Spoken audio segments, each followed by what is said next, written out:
Vamos a grabar ahí. Ahí está. Bueno, gente, nosotros vinimos hablando de los tipos de datos, un poco los más comunes que eran los tipos de datos entero, lo que era eh, float, ¿sí? Los decimales, cadenas de texto. Bueno, vimos también los operadores, ¿sí? Ahora vamos a ver un tipo de dato que se llama listas, que por ahí ustedes lo conocen como vectores también, ¿no? ¿Cómo se define en realidad un tipo de dato lista? En realidad, una lista es un conjunto de datos, ¿sí? Un conjunto o sea, es una variable que puede contener un conjunto de datos, ¿sí? O generalmente lo llaman colección de datos. Eh, Nosotros lo conocemos, por eso acá les puse por nombres de vectores o arrays, ¿sí? O sea, es un dato, una variable, que en vez de contener un solo dato va a contener una lista de datos. Y yo puedo acceder a esa lista de datos por la posición que ocupa ese dato dentro de esa lista, ¿sí? Que es lo que nosotros conocemos con el nombre de índice. Por ejemplo, acá yo definí una lista que se llama I igual y dos elementos de esa lista. Fíjense que así se define, no tiene mucha más vuelta de rosca. Entonces, ¿cuántos elementos tiene esta lista? Dos. ¿Cuál es la posición de cada elemento? Bueno, acá viene el tema. Se empieza a contar por el 0. ¿Sí? Por lo tanto, el primer elemento es el 0. El segundo elemento es el 1. Y así se empieza a contar. Por eso, cuando yo quiero recuperar un dato, cuando quiero recuperar un dato, por ejemplo, acá digo, y bueno, en este caso estoy igualando, pero a ver, bueno, vamos no está acá, pero imagínense, puedo poner print, abro paréntesis, y abro este corchete, ¿sí? Y pongo 1, cierro el corchete, cierro el paréntesis del print, estoy diciendo que imprima el elemento 1, que en realidad es el segundo elemento de la lista. Entonces, como resultado, va a dar la palabra true, ¿sí? Entonces así es como yo voy ubicando el elemento dentro de la lista, a través de su índice. Vuelvo a repetir, recuerden que empieza la numeración en 0. Ahora, yo también una lista le puedo asignar un dato. Yo ya tenía un dato guardado, pero se lo puedo cambiar al dato. Entonces, mediante una asignación con el signo igual, le asigno un elemento. Por ejemplo, si yo digo i entre corchetes 0, que es la posición del índice, igual 99, estoy diciendo que ahora el elemento 0 de la lista es igual a 99. Por lo tanto, la lista quedará 99 y true. ¿Me explico? O sea, puedo modificar el elemento de la lista. ¿Sí? ¿Se entiende eso? Ahora, eh, sobre el operador de lo que es el índice, ¿sí? El número del índice, tiene ciertas particularidades también dentro de Python. Que yo puedo buscarlo, por ejemplo, empezando de atrás para adelante, ¿sí?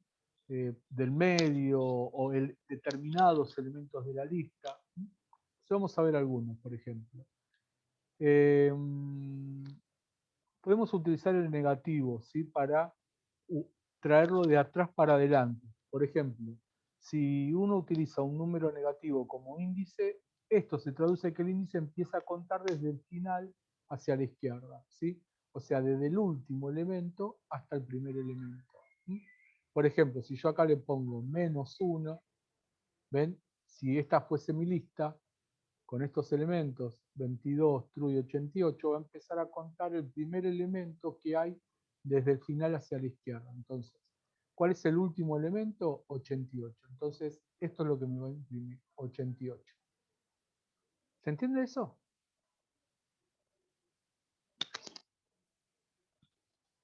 ¿Sí, chicos? ¿Se entendió?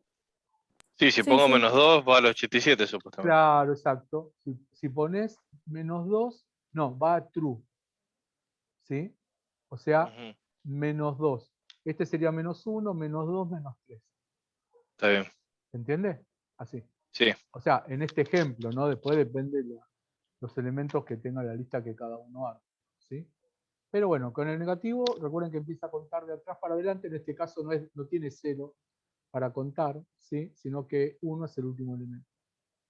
Esto es lo confuso a veces que tienen. Podrían haber empezado también a numerar acá de 1, 2, pero bueno, no sé cómo lo pensaron el que diseñó el programa. Pero casi todos los programas empiezan con 0, el índice. ¿Mm? Bueno, sigamos. Otra cosa inusual, que es lo que Python se conoce como seeding o particionado, y que consiste en ampliar este mecanismo para permitir seleccionar porciones de la lista, ¿sí? En este caso, por ejemplo, con el método silencing, lo que hace es decir, bueno, a ver, yo quiero una determinada parte de mi lista. ¿Mm? Bueno, vamos al ejemplo. Supongamos que tenemos una lista llamada i que contiene distintos elementos. En este caso, el 99, la palabra true, una lista, una palabra, una lista, y tiene una lista acá también, ¿no? 1, 2 sería una lista dentro de una lista, que eso también es válido, ¿sí? Entonces, miren acá, si yo pongo mi var y pongo 0, 2.2, le estoy diciendo que ahora la variable va a valer, ¿sí? 2 elementos nada más, true y 99. O sea, del número 2 para atrás, ¿sí? Este sería, me posiciono en el 2, en el segundo elemento, perdón, en el segundo elemento y va hasta el primero, ¿sí? O sea, 0 y 2 elementos más. ¿Se entiende? No quedaría acá en una lista, ¿eh? Este 2 no significa que es 0, 1, 2, sino que significa que son 2 elementos del, perdón, del primer elemento de la lista. ¿Mm? ¿Se entiende eso? Si yo pongo i04, ¿sí? Lo que me va a traer es el 99 y una lista. ¿Mm? O sea, 0, el cuarto elemento, 0, 1, 2, 3, ¿sí? Del final 2 elementos para atrás. ¿Mm? Entonces me trae esto. Esto es medio raro que se utilice, pero bueno, lo tienen por las dudas. Hay que mencionar asimismo que no es necesario indicar el principio del fin del seeding, ¿sí? De este método. Por ejemplo, si yo pongo 1, 2 puntos, me trae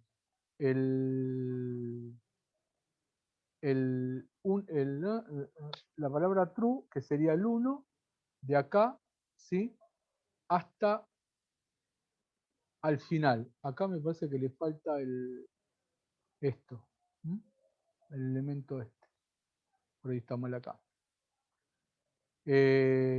Acá 2, o sea, de true para el otro lado, como a la inversa del que vimos antes.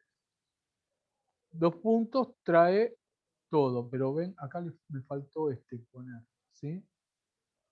Bueno, hagan de cuenta que ahora este no está.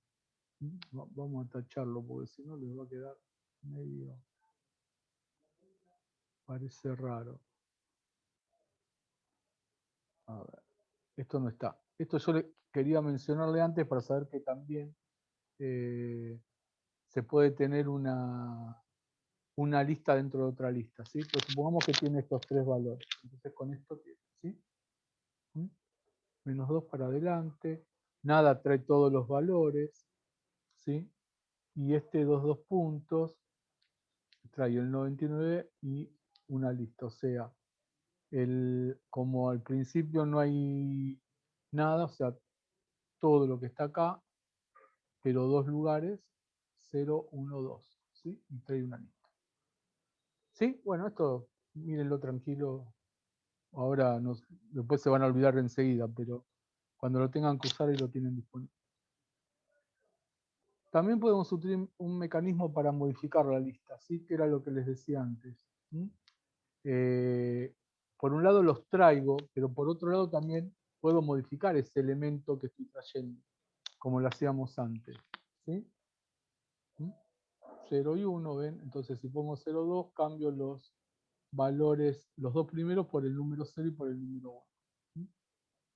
Eso sí, si yo acá me van a entrar dos valores, acá tengo que darle dos valores. No puedo acá buscar 3 y acá darles solamente 2. O acá poner 1 y acá tirarle 3 valores. ¿Sí? Tienen que ser la misma cantidad para que se lo vaya asignando uno a cada posición. Bueno, acá tienen otro ejemplo. Bueno, vamos a tuplas. ¿Qué son las tuplas? Es igual que las listas, ¿sí? Pero nada más que las tuplas, ¿sí? No se pueden modificar, ¿sí?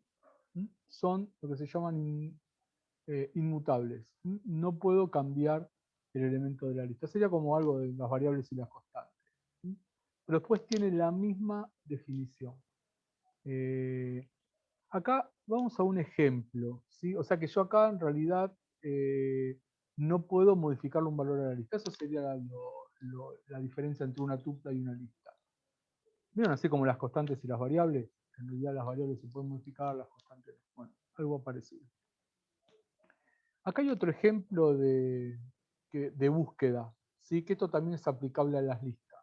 Supongamos que yo tengo una variable que se llama C y es un string. En realidad ese string puede ser una lista, ¿sí? de char, ¿no? O sea, una lista donde el primero sería H, O, L, A, espacio en blanco, M, ¿sí? Entonces, en este caso yo puedo utilizar, como decíamos antes, ¿no? Si yo pongo 0, traigo H, es el primer elemento.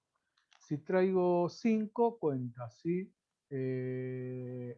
Recuerden que está acá, entonces 0, 1, 2, 3, 4, 5.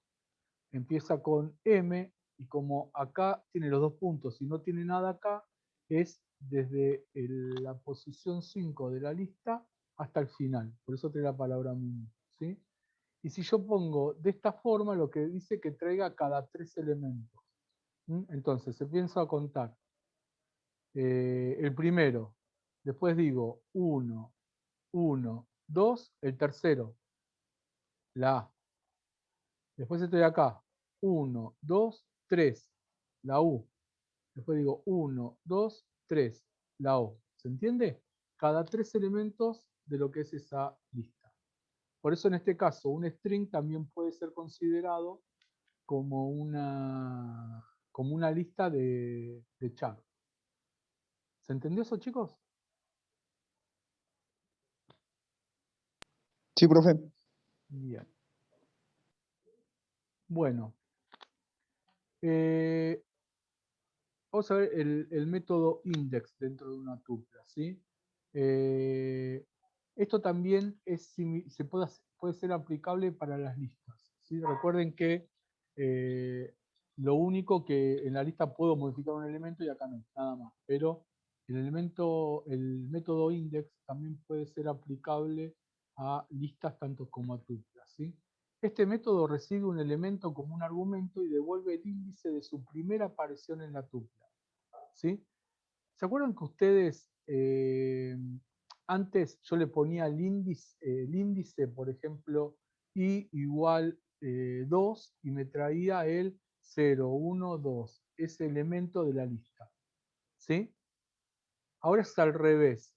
Yo lo que pongo es el nombre de la lista, bueno, o tupla, en este caso se llama valores, y con el método index, o sea, punto index, entre paréntesis pongo el nombre del elemento que está en la lista grabado, ¿sí? Y lo que me va a dar es la posición de eso que buscó dentro de la lista. Miren acá, en este caso valores tiene el elemento 0 que es Python, el elemento 1 que es true, el elemento 2 que es OPE y el elemento 3 que es 5, ¿sí? Por lo tanto, si yo pongo print valores, llamo al método index, y entre paréntesis pongo true, la palabra true, busca en qué posición se encuentra dentro de la lista o de la tupla. Entonces 0, 1. Entonces me devuelve el elemento número 1 de la lista. ¿Sí? Si pongo el número 5 es 0, 1, 2, 3. O sea que se encuentra en la tercera posición, empezando de 0, dentro de esa lista. ¿Sí, chicos? O sea, es al revés que antes me devolvía la posición, antes me devolvía el valor, yo le daba la posición, y ahora al revés, me devuelve la posición dándole yo el valor. ¿Sí? Eso sería el método index. Bueno, no sé si conocen lo que son los diccionarios, ¿sí? No es nada que ver con los diccionarios de las bases de datos. En realidad hay un tipo de dato que yo puedo definir que se llama diccionario. El diccionario va a contener, ¿sí?, de una clave y un valor. Entonces, la idea es poder asociar el valor a la clave. Yo puedo buscar un elemento dentro de un diccionario por su clave y me devuelve el valor. Generalmente en Python se definen con llaves, ¿sí? Entonces ya sabe el programa que significa que lo que va a venir es un diccionario. Se pone la clave, dos puntos y el valor, coma, la clave, dos puntos, el valor, coma, la clave, dos puntos, el valor. ¿Se entiende? Estos son nombres de películas y los protagonistas, los directores. Entonces, acá tenemos un ejemplo. Si yo pongo, en vez de U0, 1, la posición de un elemento, pongo, ¿sí?, la clave, me va a devolver el valor. ¿Sí? Fíjense que en este caso se pone con corchete, ya no con llave, acá. En este otro ejemplo, llamo a la clave Kill Bill, entonces como resultado me trae su valor, que es Quentin Tarantino. ¿Sí? En este caso, no, en los diccionarios no se puede utilizar el método Cyril de traer por partes. También puedo modificar el elemento de las listas. ¿Sí? Si yo lo igualo, traigo la clave y lo igualo a algo, entonces toma ese valor ahora el diccionario. O sea, puedo cambiar el nombre del director, por ejemplo. ¿Sí? Bueno, vamos a ver dos métodos que tiene el diccionario. Si hay algo que no van entendiendo, me paran. Hay dos métodos que tiene el diccionario. Uno es el elemento clear y el otro es el elemento copy. Ya la misma palabra les da una idea de lo que debe hacer este método, ¿no? En realidad, este método remueve todos los elementos del diccionario. ¿Sí? Todos los elementos del diccionario. Entonces borra, lo deja vacío. ¿Ven? Acá dice que yo pongo versiones, es igual, o sea, estoy definiendo el diccionario, ¿sí? Lo imprimo, me va a salir todo esto. Después utilizo el método clear y al volverlo a imprimir me va a salir vacío. ¿Por qué? Porque el método borró todos los elementos que tenía el diccionario. ¿Qué pasa si yo quiero copiar todos los elementos de un diccionario a otro diccionario? Obviamente puedo utilizar el método copy, pero la única restricción que tiene es que obviamente el destino no se tiene que llamar igual que el origen, ¿no? Tengo acá de vuelta definido el diccionario versiones con todos sus elementos, ¿sí? Después, bueno, defino otro diccionario que se llama otras versiones, que va a ser igual al diccionario versiones.copy, o sea que copie todos los elementos de versiones y se lo asigne a el otro diccionario que se llama otro versiones. ¿Sí? Copia todo el contenido, es una forma más rápida de utilizar el contenido uno del otro. ¿Hasta acá vamos bien?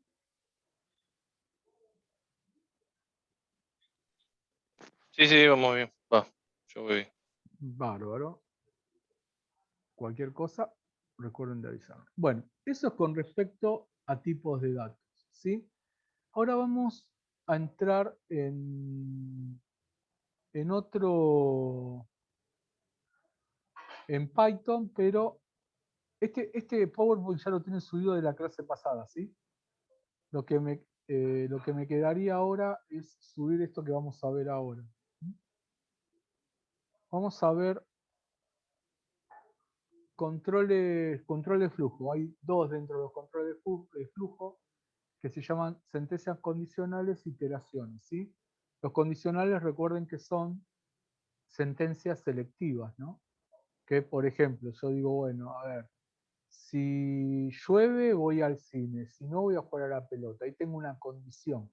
Y ante esa condición selecciono, por eso es selectiva, qué camino voy a seguir en base a la condición. Entonces, me fijo, ¿llueve? Sí, está lloviendo. Bueno, entonces voy al cine. Sale por el camino de verdadero. ¿Sí?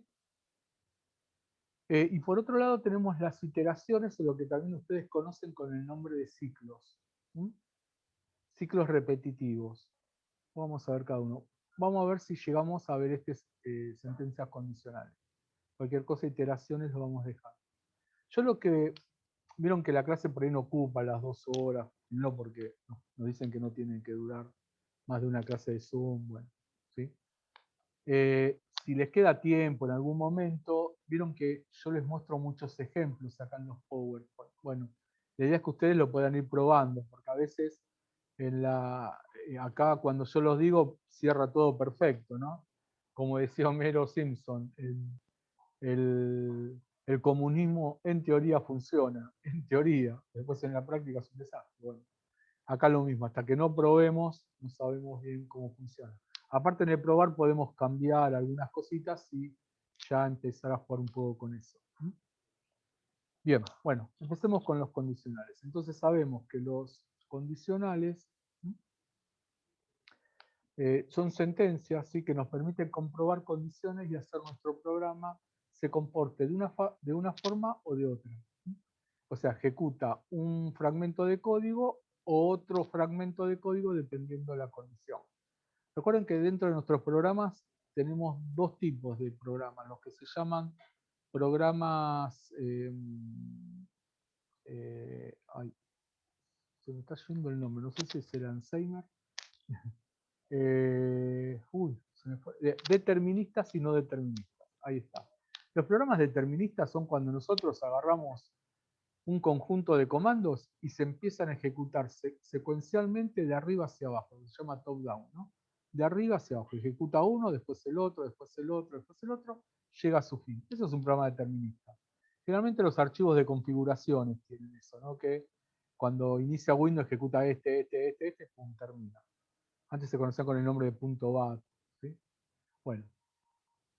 En cambio, los no deterministas entran condicionales, o sea, yo vengo ejecutando una, otra, pero llega un momento en que tengo una condición y se puede ir por dos caminos distintos. A esos programas se los llaman no deterministas. ¿Sí? El comando para esto, la sintaxis que tengo es if condición dos puntos. Todo lo que está tabulado hacia adentro, realmente son 4 espacios, ¿sí?, ejecuta lo que es verdadero. Y ahí termina. Después vamos a ver que hay otro que tiene un if con un else, o sea, en caso de que sea falso. Pero recuerden ustedes que Python respeta el tema de los espacios, ¿sí? Si yo verdadero lo pongo directamente acá, este verdadero no entraría en el condicional. ¿Se entiende eso? Recuerden que hay que dejar una tabulación o 4 espacios en blancos. En realidad, cuando yo le doy Enter en el editor de Python, automáticamente lo pone más adentro. ¿Se entiende eso? En eso tengan cuidado, porque no tiene llave que abre y llave que cierra, así como otros lenguajes. o inicio, fin, tiene el tabulador. O sea, si yo lo meto más adentro, pertenece al comando de arriba. ¿Ven acá? Por ejemplo, tengo que tomar la pastilla. A ver, ¿me esperan un segundito? Yo estoy con ustedes. Sí, profe.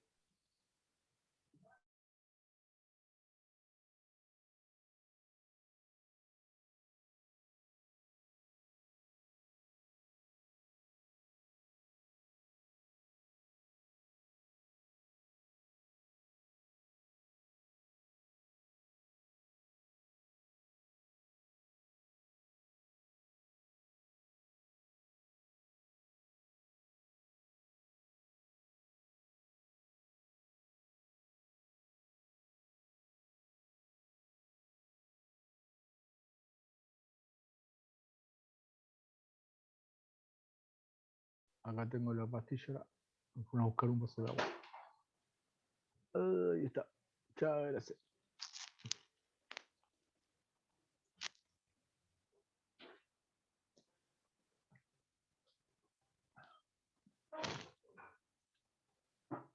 Bueno.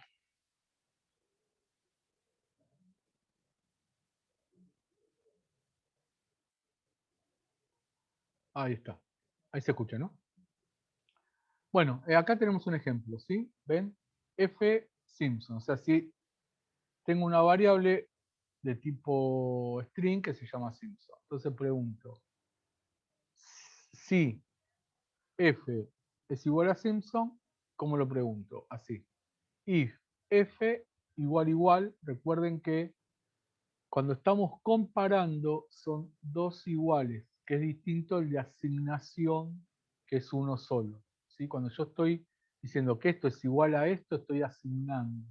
Estoy diciendo que este valor de acá se lo pase a la variable. Si le está asignando a este variable, este valor. En cambio, en una comparación estoy diciendo si esto es igual a esto. No está asignando ni nada. En ese caso, se ponen dos signos iguales. ¿Sí? Entonces, si f es igual a Simpson, print pertenece a los Simpson. ¿Sí? Este print está dentro del verdadero, entre los dos puntos, dentro del verdadero de este condicional. Ya print no, como está en esta misma, en este mismo lado, ¿sí? A esta misma altura, ya está fuera del if. Acá donde dice 1 y 2 es porque están los ejemplos. Después yo se los subo. Ahora vamos al if y al if else. ¿Sí? El if else tiene una salida por verdadero y una salida por falso. En este caso, bueno, lo mismo. Pongo una variable f que va a ser igual a la palabra let. Entonces, si f es igual a Simpson, ¿sí? Print pertenece a los Simpson. Si no, no pertenece a los Simpson. Y esto ya está fuera del if. Else sería en caso de que no sea, en caso de falso. ¿Sí? Entonces, acá como Lenny no es igual a la palabra Simpson, saldría por el falso. Y mostraría este mensaje. ¿Sí? ¿Qué pasa si yo quiero, y acá entramos un poco en los comandos ¿cómo es? De Python. Si yo quiero ingresar un dato por el teclado, el comando se llama input.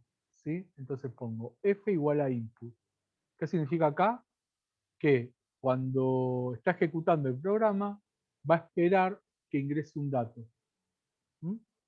Ese dato se lo guarda en la variable f. ¿Sí? Generalmente como entra por un cuadro de texto acá, como un texto, entonces f es igual a texto. El tipo de dato es un texto. Entonces pregunta, if f es igual a Simpson o ff igual a Homero o ff igual a March o f... ¿Qué hacía el OR dentro de un condicional? ¿Se acuerdan?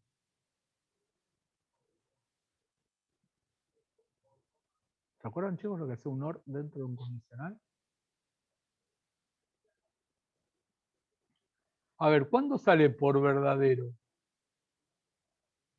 Cuando se Si cumple. es Simpson o si es Homero. ¿Verdad?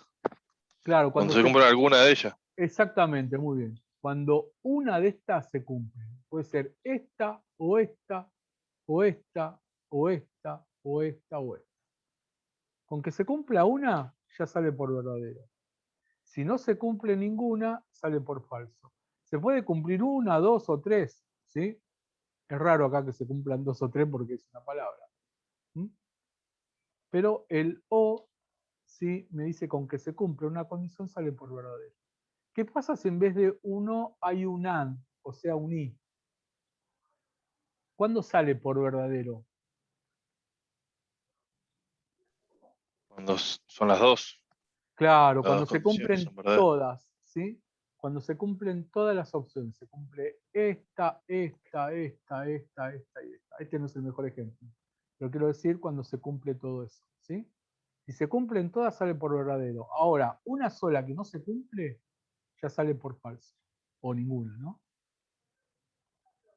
Bien.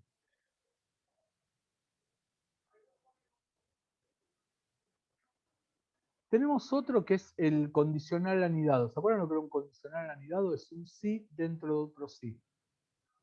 No sé si ustedes recordarán los diagramas de flujo. ¿Se acuerdan estos diagramas? No sé si lo vieron en algún momento.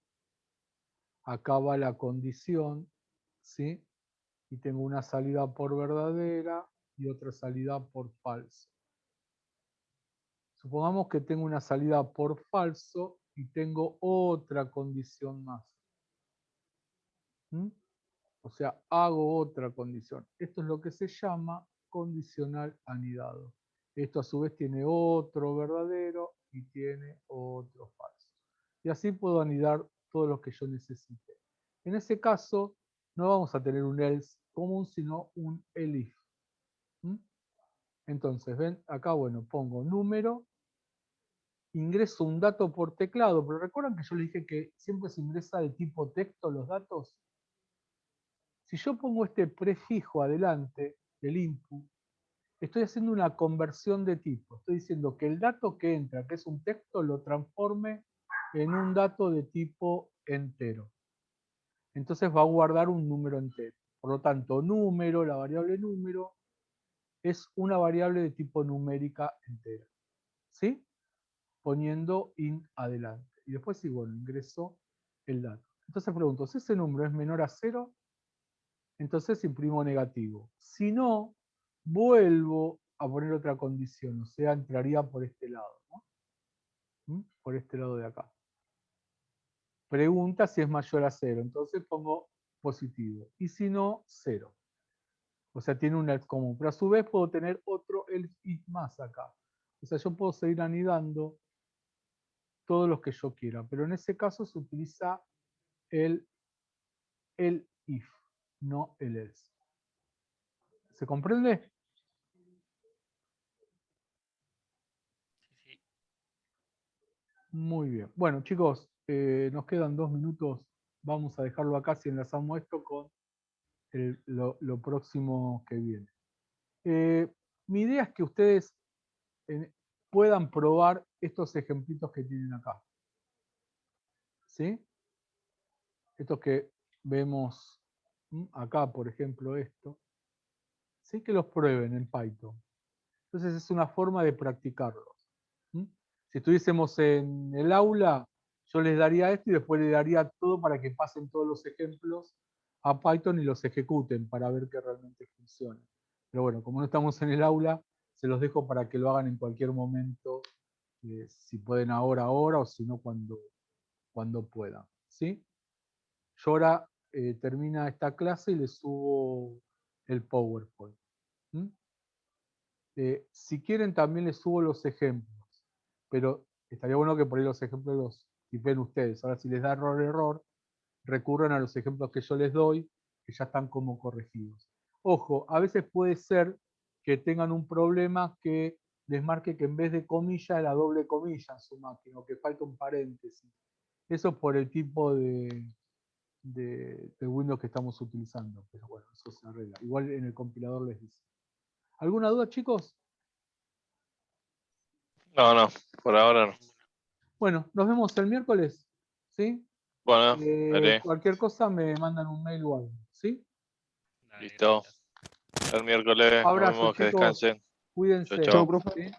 Chau, gente. Cuídense.